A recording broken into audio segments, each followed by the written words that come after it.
We're here today in the Psychic Matters studio. It's St. Patrick's Day. Happy St. Patrick's Day to everyone who's listening. I'm so excited because I was contacted during the week by Frances McCarthy, and she said, I've got this incredible idea for a St. Patrick's Day podcast episode. Do you think you might have time to put it together? And of course, I said, absolutely, yes, please.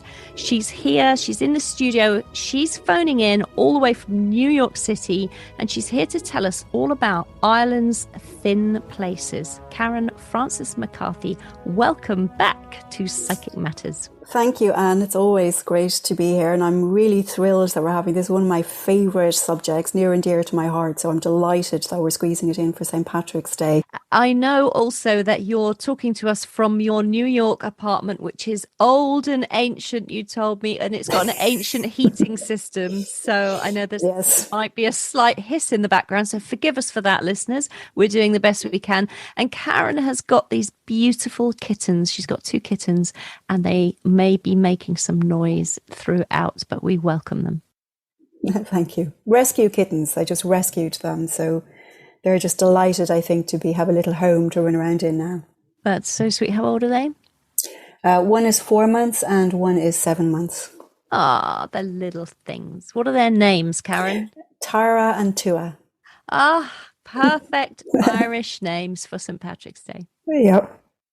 Karen, tell us all about the thin places of Ireland. Yeah, the thin places in Ireland. I mean, there are thin places all over the world, but in Ireland, we have thin places everywhere. I've often said, you can't sort of go a mile without tripping over one.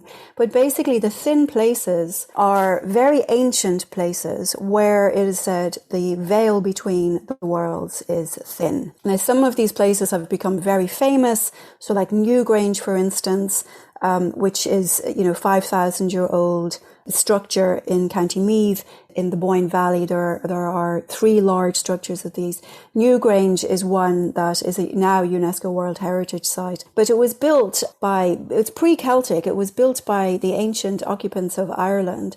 And what it is it's this massive chamber that is dark all year round and lights up the inner chamber. Light flows through the little box over the entrance door only on the winter solstice, and lights up just around the winter solstice and lights up this inner chamber. And then after the solstice is over, it retracts, and then it goes into darkness for the whole rest of the year. So it's an amazing feat of engineering as well, that these ancient people were able to move all of these massive, you want to see there's massive rocks, with all those swirls that we've come to associate with Celtic art, they're all carved in to these rocks. 5,000 year olds, just phenomenal. And the fact that they were able to align the structure with the rising dawn on the solstice that long ago, I mean, this is 1,000 years older than Stonehenge. Extraordinary. Yes. And those stones, are they as big as Stonehenge? They're not as big because it's a mound, so it's not the sort of dolmen structure that Stonehenge has. But the entrance stone, these stones aren't even found in this area. So they've somehow managed to transport on logs or boats or somehow these massive, massive boulders that are there. I mean, anybody who'll Google it will see, well, actually we had one for the podcast. That was me standing at the entrance to Newgrange in front of that boulder. Yeah. So that had been sort of incorporated into Celtic mythology in later years afterwards. And so the king of the Tuatha Dé Danann, the Tuatha Dé Danann being the ancient gods of Ireland, this sort of supernatural race, all-powerful race. The Dagda, which was the king of the Tuatha Dé Danann, makes reference to Newgrange, because when Dermot, who was his beloved, I think it was his grandson or nephew or godson, was killed in battle, he said he was going to bring his body to Newgrange to put in what he called an aerial life in him, so he could talk to him. So the implication is that you could bring the dead body of Dermot into Newgrange, and then he would be able to communicate with him. So therefore, it becomes the thin place, where holy place, very, very sacred. It's assumed that it was originally a burial mound because there are chambers in it, and of course somebody has stolen all of the artifacts, long since stolen all the artifacts that were in those chambers. But it was considered a burial mound, but all of the thin places have that spiritual and sacred sense to them. But sorry, Karen, to interrupt you. What was the purpose then of it filling with light in the summer solstice, or the solstice, summer, winter? Well, we can't know for sure because obviously there was no writing back then, whatever, to share with us. But it's assumed that the idea is that it is the promise of light on the darkest day of the year, the promise of renewal on the darkest day of the year. Wow, beautiful. Beautiful. So there are two other very, very large mounds in the Boyne Valley as well, Knowth and Douth. Douth is kind of my sort of favourite one in that it's closed to the public. Newgrange has been restored, so it gets something like 200,000 visitors a year. But Douth is sort of down a narrow little country road in a field, and apparently the Royal Irish Society back in 100 years ago decided to excavate it and botched it, and so it's not safe. So they can't open it. So what I have found with Douth is that when you find it, you almost need to know the locals to get that. There's a big visitor centre for Newgrange. Douth is sort of the poor cousin down the road. When you get there, because there's no traffic, there's no people, it hasn't been disturbed hardly. When you step into Douth and you sort of look through, they've gated off the entrance, but when you peer into the tunnel, you can you can feel the spirits of Ireland because it's so undisturbed. Beautiful, love it. So we have to kind of climb over a wall to get into it and all the rest of it, But it's so undisturbed that even though it's sort of been sort of semi and badly excavated, that you can feel the power of that place, of that thin place there, Amazing. And so the thin place is the place where two worlds meet. This is what you mean by the thinness? Yeah, it's the place where they say the veil between worlds is very thin, which is why it's easier. And so for example, Onagat out in Roscommon is considered the origins of Halloween, right? It is supposedly the gates of hell. Now, it actually has a very, very rich mythological history. It was much later that Christian monks decided it was the gates of hell. But it was in a whole big, very sophisticated sort of town structure called Rathcrohan. What's left of it now is basically this hole in the ground. But it's a cave, it's a subterranean cave. And when you go into it, there is no sensory perception. There is something about this cave where there's no sense of sound or smell, there is just nothing. It's just it's almost like this dead space you go into. So you can understand why myths sort of arose and folklore arose around it. But it is said that particularly at Halloween, that sort of the old gods of Ireland, like the Morrigan and whatnot, will come out of this, and all sorts of the Slua and the Marv and all of these strange creatures can come and steal your children and steal your soul and all these kinds of things. And they emerge from this cave at Halloween in particular. And it's considered a thin place because the other world is able to come in to this world, and then in turn we can go into the cave into the other world. So there's all sorts of great folkloric stories, of course, and superstitions around these places, but they're essentially incredibly powerful places. And they're sort of all over Ireland, like Lough Crew, there's another one, Lough Crew. But there's also, and this is sort of an anecdotal story, there are these dolmens all over the countryside, the old rocks, the sheetrock on the top, and then what's it called, the pie, they look like pie, that sort of thing, the mathematical thing.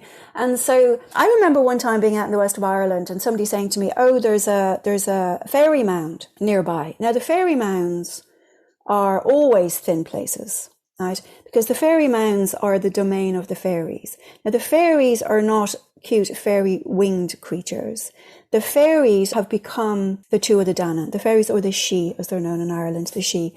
So the Tuatha De Danann, with the arrival of Christianity, to reconcile, this is a hotly debated in academic circles, but this is one of the arguments, is that to reconcile the arrival of Christianity and Christian gods with the ancient gods of Ireland, the Tuatha De Danann, which were the ancient gods, the people of the goddess Danu, they kind of gradually became shrunk in size to become the She, who occupied these fairy mounds. And then a lot of folklore arose out of that. And so those gods still exist as the She around Ireland, right? And they're taken, you don't mess with them, I have to be honest, So you've probably heard of the Banshee, for example, the woman of the She, that's what it means. And so there is a supernatural element to this folklore and to these beings. And so they occupy what are called fairy mounds. So the fairy mound is also a gateway between worlds. So all these fairy mounds are the thin places of these gateways as well. And so I grew up in Dublin, And there's a factory, Cadbury's chocolate factory were built, and there's a fairy mound in the middle of it because you'd never knock them down. You'd have to build around them. And back in the 90s, as late as the 90s in Ireland, there was a fairy mound in the middle of where they were planning to put a motorway over in Clare, I think. And there was petitions, you can't knock down, because all sorts of woes would befall you if you disturbed the fairy mounds, right? So the motorway was eventually rerouted, would you believe, around the fairy mound, because you really don't want to mess with them That's at all. amazing. That is so amazing. And so the Irish people, do they communicate with the fae? Do they communicate with these, the fairies? Do they see them? Well, the thing about the fairies are, you kind of grow up with it in your culture. Some people say they've seen fairies. I can't say I've ever seen a fairy. I've certainly felt the energy though. And I'll tell you about that in a moment. But there are, for example, when I was a kid, there was this idea that you could hear the banshee. Now, the banshee would wail, right? She wails at night. And she combs her hair with this golden comb. And if you hear the banshee wailing, you never want to look at her, because if she'll fling her comb at you and kill you, right? And so I woke up one time, I must have been about 7, and I woke up and I heard the wailing of the banshee, right? And I was terrified. Oh my God, there's a banshee right outside the window, outside the house. And I went into my father and I said, oh my God, Dad, there's a banshee outside, And so my dad got up and he came into my room and he went to pull back the curtain to look out. And I was pleading with him, please don't look out the window. The banshee. I was terrified. The banshee is going to kill my father, And he looks out the window, he says, don't see anything, and he goes back to bed, whatever. But it was years later before I learned that the wailing was cats. But this is how folklore arises, right? This is it. Yes, exactly. And that terror and it spreads throughout people, spreads throughout cultural. Yeah, there's something in our nature that loves to create these scary stories for ourselves. It's always been there. I mean, we still do it in horror, Stephen King, but there is something inherent in the human nature that we just seem to love to scare each other, have these scary stories for each other, Talk to us then about the energy that you say you felt the energy. So that's very interesting. What did it feel like? Where were you? What happened? So, the energy I have felt at Doubt very, very powerfully. You can feel it there. It's very, very still. It's ineffable. It's just, you really need to be there to experience it. But one way, I was over in the West at one point for a week or so one time, and some local guy said to me, there's a fairy mound up in farmer somebody's field. Now you walk into these fields in Ireland where there's a fairy mound, and the fields are all ploughed around the mound because it wouldn't do for a farmer to be disturbing them, right, any more than the motorway or a factory. And so this person this local guy said, shall we go up? So I said, yeah, let's go up and check it out, So now you were always told as a kid, you never go into a fairy mound. Ever go in to try to get into it, because William Butler Yeats wrote The Stolen Child about how the fairies would come and steal children. That's what this poem The Stolen Child is about. So you were told as children never to go into these places. Of course, again, I learned many years later from why. But on this day, we decided we would go and we would try to find out what's actually in a fairy mound, which is a bit stupid. But anyway, so we get up to the top of this hill and discover there must have been about 20 meters of thicket and bramble and thorns around it, And so it was thick, just this thing. And so we started pushing our way through, and it was so thick we were tearing all our clothes and cutting ourselves up and everything. And we finally pushed our way into the center of this supposed fairy mound that was thick with brambles. And when we got into the middle of it, there was a little small dolmen covered in lichen and stuff right in the middle of it. And so obviously over the years, over the centuries, because this dolmen existed, people left it because it was considered to be a thin place of the fairy folk, right? The thin place where the fairy folk could travel between this world and their own, Tirnanog, their world being Tirnanog, the land of the youth. And so obviously over the centuries, it was never touched. So the brambles were just grew up around it. And so nobody would go into it. So here we are, these two idiots in the middle of it. And we get to this dolmen, and this guy says to me, so there's supposed to be energy from this. So we threw some pennies in, which you have to do. So anybody listening who wants to go traipsing around any of these thin places, make sure you bring an offering to appease the fairies, appease the she, so they don't come and beset you with woes. So we threw some pennies in under this dolmen, and then we took turns standing on it to see if we could feel the energy, So we're sort of standing there. It's like, yeah, you can kind of feel something. And so anyway, we gave up on eventually, and we fought our way out of the thing. We were all in pieces. I mean, we were torn to pieces by the time but you can understand why they scare children, right? And we got back in the car, and this was years ago, and we had those old brick phones. Remember those old big brick phones? So my phone had been on 1% or something. The battery was all but dead going into it. And when we came out and I got into the car, it was at 20%. So the phone had charged on the dolmen. Isn't that hilarious? Wow, that's amazing. That's crazy. Amazing. Oh my goodness. It sounds like you trying to make your way into Sleeping Beauty's castle with all those thorns trying to get in. It was ridiculous, but it was really interesting experience because that was something tangible. We could say, oh, holy God, look, it really did charge up the phone. There really was some energy there, which sort of Tesla's been trying to accomplish was trying to spend the last years of his life trying to do that, Yeah, so there's these sort of things. And, you go to any of these places, and I know we've talked before about the beehive huts that were in Star Wars. Remember Luke Skywalker lived in one, on Skellig Michael there down in Kerry. And now the beehive huts were built by monks. So this is long, long after the Tuatha, long after the gods of Ireland, long after the She. This is the Christian age in Ireland. But you go to those beehive huts and you can feel there's a power there as well. And part of that, I do believe, is because from the decades and centuries of prayer and devotion that the monks pour into these places, can create a thin place. Now, it's different from the thin place in Owen Nagat in a way that's associated with, all sorts of evils of hell will come out and befall you on Halloween. But this is a very sacred space, got this beautiful energy that has created this thin place, this sort of place where there's this very palpable sense of being connected to something greater. And I feel it's because of the prayer and the devotion that has been poured into that place over the years. I mean, you find this a lot in Iona, you find it in many, many monasteries, convents.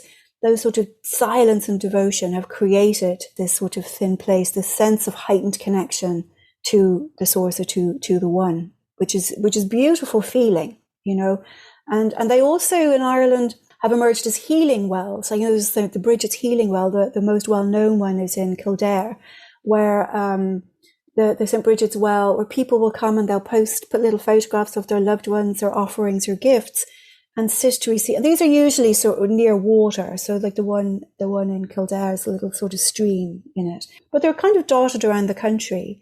And you can actually go, and that again is a thin place, and you can sit there within that thin place where the boundaries between this world and the next are thin to receive healing. And so the Bridget's Well now Bridget is an ancient god. She was a member of the Tuatha in the ancient goddesses. And then, of course, with the arrival of Christianity, she became Saint Bridget. But it's essentially the same person. That happens the world over. And so, but the Bridget's Well are also thin. The wells are thin places. And they're also, again, they're not portals between worlds, as in you can kind of go run into the next world. But there's certainly places where the boundaries between worlds are very thin. And you can feel that power when you sit with them. That's amazing. And so all of these different places, all of these thin places, are they all burial places from many, many eons ago, or was there another purpose for them? No, they're not burial places at all. I mean, it's considered that Newgrange was some sort of burial place, mostly because of the artifacts and stuff that were left around that you sort of see in in Egypt. The way there's always been this way of leaving. So that's been assumed in Newgrange. But Owen Nagat is a cave of some very intense sensory deprivation, which must have been a very bizarre experience for early folk who wouldn't have understood the science of why that happens.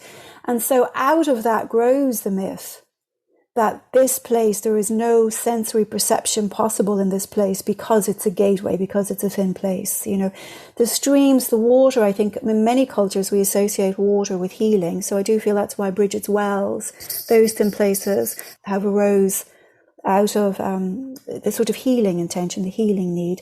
And again, I feel with like places like the beehive huts, you know, in places like in monasteries and different places. I know there's lots of these all over Scotland as well, although I'm not as well versed in Scottish thin places. You know, they come from just this sort of sense of the sacred. So there's quite of many different ways of and functions that these have.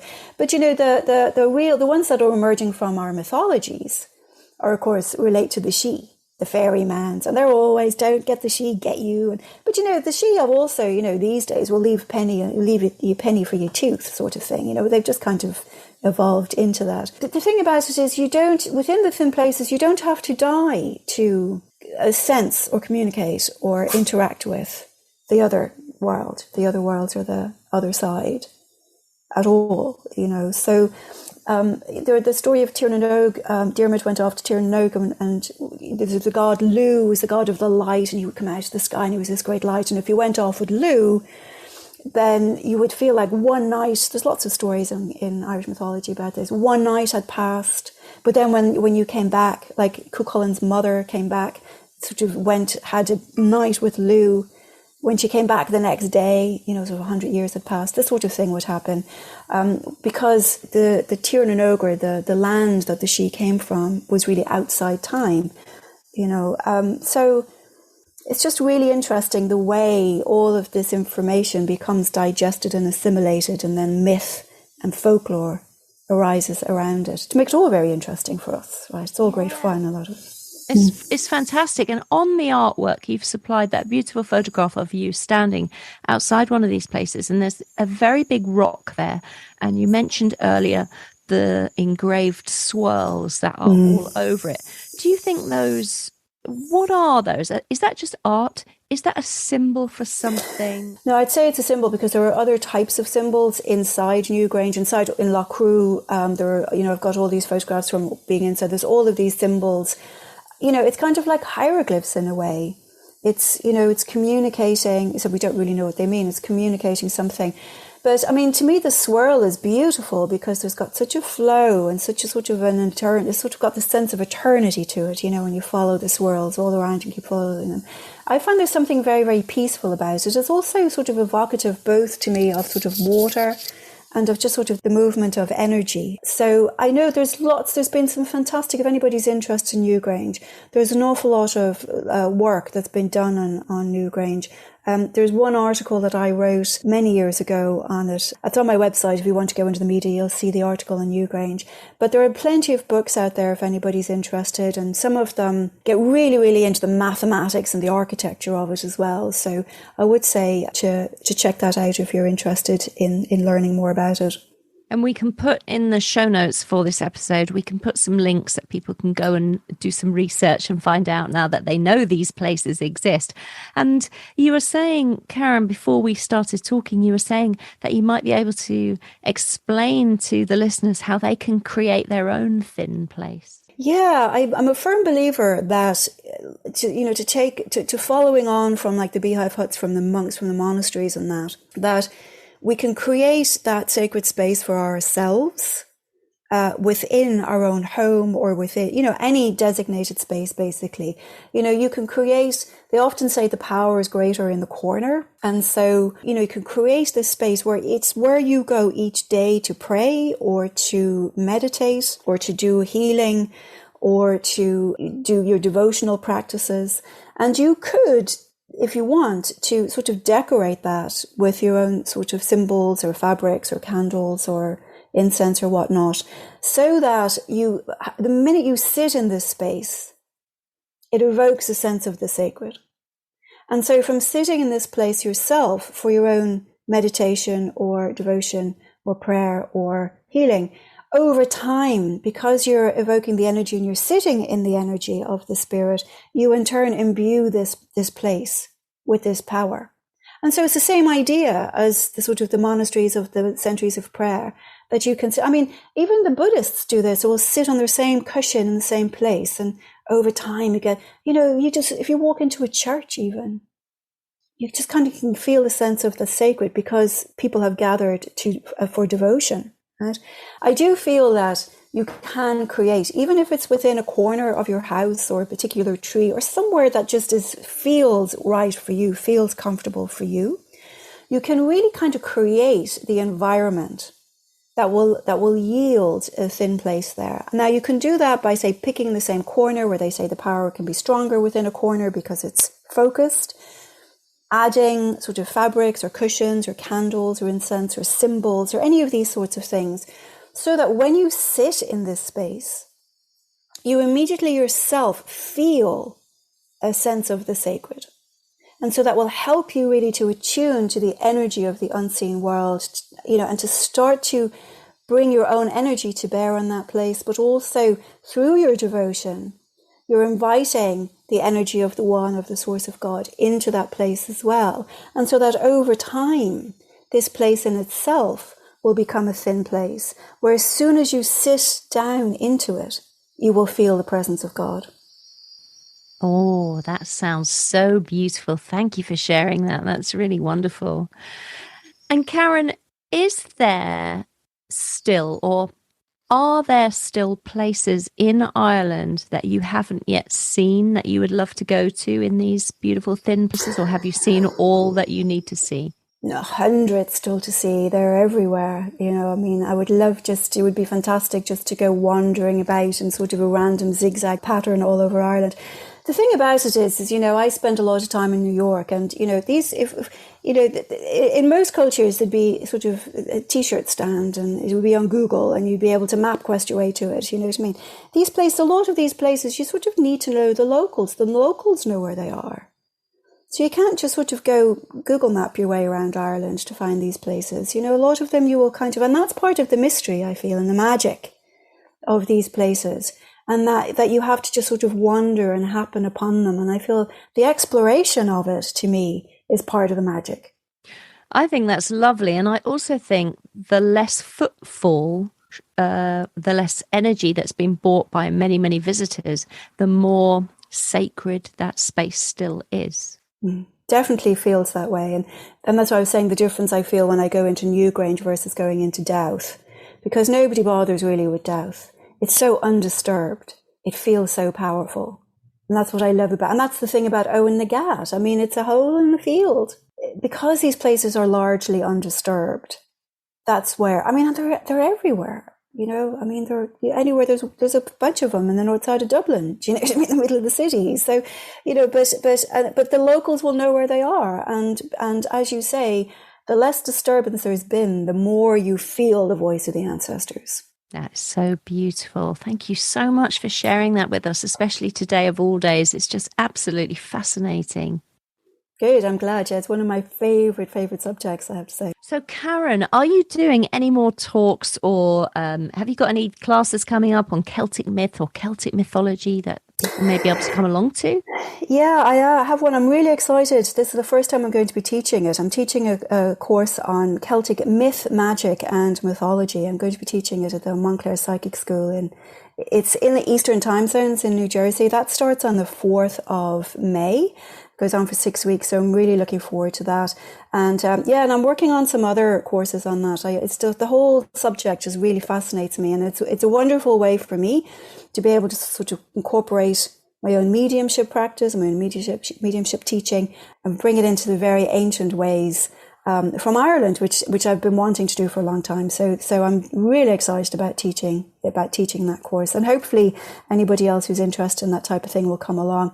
We'll be working with all sorts of great ways in the old traditions, and we'll also be working with ways to contemporize that to make it all useful. Things like divination and healing and trance and prayer and devotion, all of these sorts of things we'll be working with in ways that you can take the ancient traditions and incorporate them into your life today. That sounds absolutely brilliant. So where do people find out about that? Where do they go? Well, you can go to my website, which is KarenFrancesMedium.com, and you'll be able to see the whole course there as well. And then that'll forward you on to booking with Montclair. KarenFrancesMedium.com. So hopefully you'll have that. And also I've done quite a lot of talks on this too, that are on YouTube. If anyone wants to go to my YouTube channel, we've done a few talks on Newgrange, on Bridget, on the Owen Nagat. So you can find those old, much longer, on those, if anyone's interested in listening to those for a little bit more. So what is your YouTube channel called, Karen? It's just called Karen Frances Medium. So if you just search for Karen Frances, there's also a link to it on my website as well. So fantastic. We'll definitely go over there, everybody that's listening, because those talks are just fascinating. Your course that you've just mentioned there, Karen, that sounds absolutely fantastic. What about people for this side of the Atlantic? Have you got any plans for teaching the same sort of topic? Yeah. I'm hoping that starting on the 26th of September, possibly, for 6 Mondays in a row for the 6-week course, to be able to teach that on a British-Irish time zone friendly time, so probably a Monday evening. So that's the goal at the moment. So I'm really hoping we can do that. So we would be able to teach Celtic myth, magic and mysticism for 6 weeks. They're starting 26th of September is the goal. And we're incorporating, as I said, the same thing, incorporating a lot of the ancient ways, a lot of those ancient tools and techniques, of divination, of healing, of mysticism, of trance, and being able to sort of contemporize them so that they're useful also and things that you can use today in our contemporary world. So if anybody is interested in joining it then later in the year for really October, you could just drop us an email. We'll put you on a wait list and let you know when we have the date solidified. So you could just email me at karenfrancesmedium at gmail.com. That's Frances with an E, karenfrancesmedium at gmail.com. Please do that, folks, because then Karen will be able to contact you the minute she's got her dates ironed out, because I know that you're doing a PhD at the moment. So I know you're an incredibly busy lady. So once you get your diary and your own schedule sorted, then you'll be able to let everybody know. So if you are interested, now's your chance. Email Karen and let her know. Brilliant. Thank you. Yeah, really looking forward to it. It's going to be great fun. So I just want to say thank you so much, Karen, for coming in. And I want to wish you and all our listeners a very happy St. Patrick's Day. To you too, and Bannock Lefela Podrick. Happy St. Patrick's Day. Well, I hope you enjoyed that episode. As mentioned, there are show notes for this episode, which contain a full transcript, plus all the links and URLs mentioned. So to pick that up, please go to my website, anntheato.com, ANNTHEATO.com. I'm actually travelling to Ireland myself in April, as I'm teaching a beautiful 2-day seminar in Dublin called The Extraordinary Medium on Saturday 9th and Sunday 10th of April, where I have the honour of teaching alongside fabulous tutor and spiritual medium Susan Hughes. We will be exploring the altered states of consciousness, discovering how you can elevate your mediumship from ordinary to extraordinary. So please do come along and join Susan and myself. We will be teaching at the Maldron Hotel, which is in Newlands Cross, Clondalkin, Dublin 22. And if you'd like to join Susan and myself, please do email Susan for details, and you can find her at diademsangellight@gmail.com. DIADEMSANGELLIGHT@gmail.com. For now, I want to say thank you very much for listening. Have a wonderful couple of weeks, and I will be back on the 24th of March with a very special podcast episode for you. Thursday, 24th of March 2022 is an incredibly poignant day for me. I have taken everything out of my diary and I've cleared a day for myself because I really feel this particular day needs to be celebrated in some way, and certainly it's an occasion to be marked with as much positivity as I can possibly muster, and I will explain why it's so poignant for me next time. But for now, please know that I'm creating this episode in honour of my incredible brother Paul, who passed away last year, and it's an episode I'm creating with my very special guest, Matt Hopwood. And Matt will be talking about how the very special work he does out there in the world is building compassion and understanding amongst individuals across communities and nations. It's an episode on love. There may be tears, but Matt will allow you to learn more about the thing that makes each of our lives unique, our experience and understanding of love. Until then, my name is Ann Théato, and thank you for listening to Psychic Matters.